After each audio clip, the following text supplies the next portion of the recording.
नमस्कार दोस्तों। आज की कहानी है बेटे के घर पर बूढ़े माता पिता की जगह। तो आइए इस कहानी को सुनते हैं। पत्नी के अंतिम संस्कार व 13वीं के बाद रिटायर अमर बाबू गांव छोड़कर कोलकाता में अपने पुत्र विजय के बड़े से मकान में रहने आए। विजय बहुत मनोहार के बाद उन्हें यहाँ ला पाया। यद्यपि वह पहले भी कई बार प्रयास कर चुका था, किंतु अम्मा ही बाबूजी को यह कहकर रोक देती थी कि कहाँ वह बेटे बहू की जिंदगी में दखल देने चलेंगे। यही ठीक है, सारी जिंदगी यहीं गुजरी है और जो थोड़ी सी बची है उसे भी यहीं रहकर काट लेंगे। ठीक है न। बस बाबूजी की इच्छा मर जाती, पर इस बार कोई साक्षात अवरोध नहीं था और पत्नी की स्मृतियों में बेटे के स्नेह से अधिक ताकत भी नहीं थी। इसलिए अमर बाबू कोलकाता आ ही गए थे। विजय एक बड़ी सी कंस्ट्रक्शन कंपनी में इंजीनियर था। उसने आलीशान घर व गाड़ी ले रखी थी। घर में घुसते ही अमर बाबू ठिठक कर रुक गए। गुदगुदी मैट पर पैर रखे ही नहीं जा रहे थे उनके। दरवाजे पर उन्हें रुका देखकर विजय बोला, आइए बाबूजी, अंदर आइए। बेटा, मेरे गंदे पैरों से यह कालीन गंदी तो नहीं हो जाएगी? बाबूजी, आप उसकी चिंता न करें।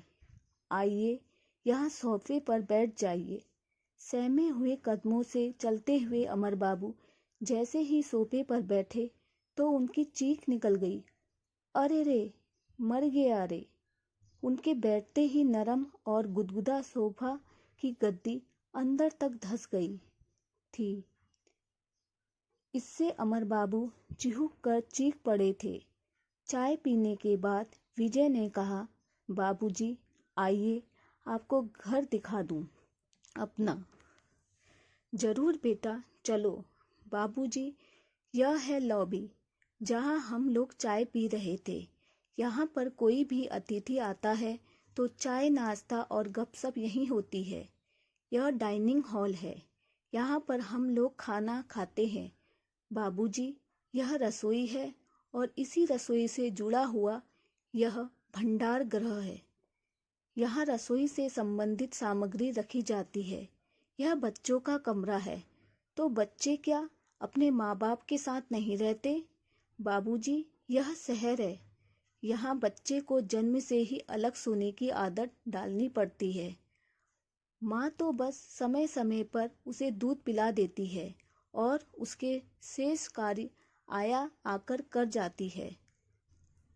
थोड़ा ठहरकर विजय ने आगे कहा, बाबूजी, यह आपकी बहू और मेरे सोने का कमरा है और इस कोने में यह गेस्ट रूम है। कोई अतिथि आ जाए तो यहीं ठहरता है। यह छोटा सा कमरा पालती जानवरों के लिए है। कभी कोई कुत्ता आदि पाला गया तो उसके लिए व्यवस्था कर रखी है। सीढ़ियां चढ़कर ऊपर पहुंचे विजय ने लंबी चौड़ी छत के एक कोने में बने एक टीन की छत वाले कमरे को खोल कर दिखाते हुए कहा, बाबूजी, यह है घर का कबाड़ खाना। घर की सब टूटी फूटी और बेकार वस्तुएं यहीं पर एकत्र कर दी जाती है और दिवाली होली पर इसकी सफाई कर दी जाती है। ऊपर ही एक बाथरूम और टॉयलेट भी बना हुआ था। अमर बाबू ने देखा कि इस कबाड़ खाने के एक कोने में एक फोल्डिंग चारपाई पर बिस्तर भी लगा हुआ था और उसी पर उनका झोला भी रखा था। अमर बाबू ने पलटकर विजय की तरफ देखा, किंतु वह उन्हें वहां अकेला छोड़ सरपट नीचे जा चुका था। अमर बाबू उस चारपाई पर बैठकर सोचने लगे कि कैसा यह घर है जहां पाले जाने वाले जानवरों के लिए अलग कमरे का विधान है, किंतु बूढ़े माँ बाप के लिए नहीं। इनके लिए तो कबाड़ का कमरा ही उचित आवास मान लिया गया है। नहीं, अभी मैं कबाड़ नहीं हुआ हूँ। विजय की माँ की सोच बिल्कुल सही थी। मुझे यहाँ नहीं आना चाहिए था। अगली सुबह जब विजय अमर बाबू के लिए चाय लेकर ऊपर गया तो कक्ष को खाली पाया। बाबूजी का झोला भी नहीं था वहाँ।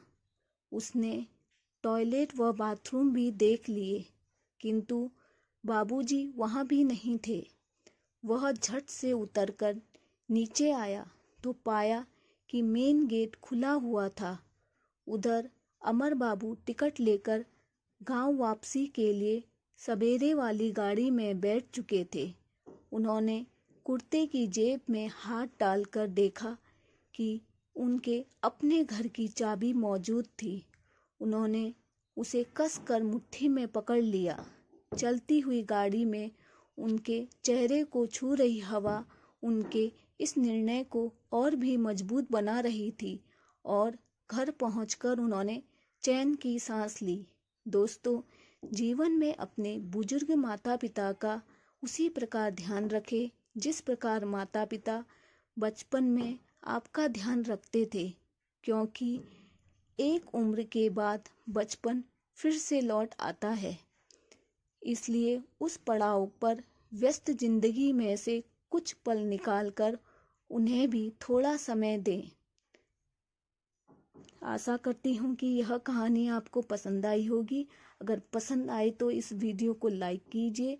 चैनल पर नए हैं तो चैनल को सब्सक्राइब कीजिए। धन्यवाद।